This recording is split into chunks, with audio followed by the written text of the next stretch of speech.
Joël Doré, je suis directeur de recherche à l'INRA. Nous sommes à un tournant aujourd'hui tout particulier de la construction de connaissances sur le microbiote intestinal qui nous dit finalement que l'homme est une symbiose, l'homme héberge des micro-organismes et est en interaction permanente avec ces micro-organismes intestinaux et que cette symbiose et l'état de cette symbiose conditionne la santé et le bien-être de l'individu. Cette reconnaissance est amenée à être prise en compte de plus en plus dans à la fois la nutrition préventive et la clinique, dans la prise en charge finalement des patients et notamment dans les grandes pathologies de société moderne pour lesquelles on a documenté depuis maintenant une vingtaine d'années l'altération du microbiote intestinal de façon quasi systématique, avec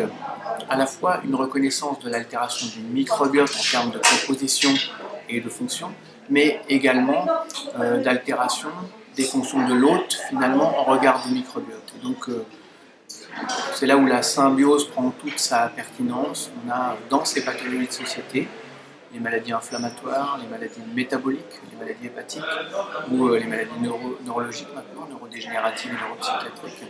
à la fois l'altération du microbiote et l'altération des paramètres de l'hôte, notamment du statut inflammatoire et de la perméabilité intestinale.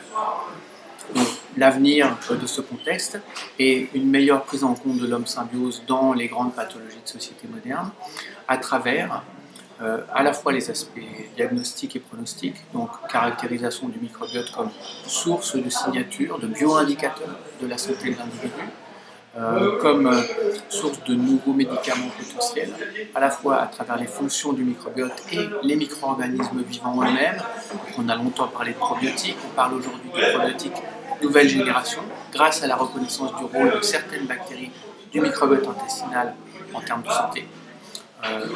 Et puis on a également le microbiote comme médicament à travers à la fois l'apport de micro-organismes vivants issus du microbiote intestinal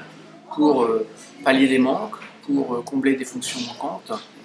pour apporter des bénéfices, mais également à travers la transplantation fécale, donc la microbiothérapie et le transfert de microbiote fécal dans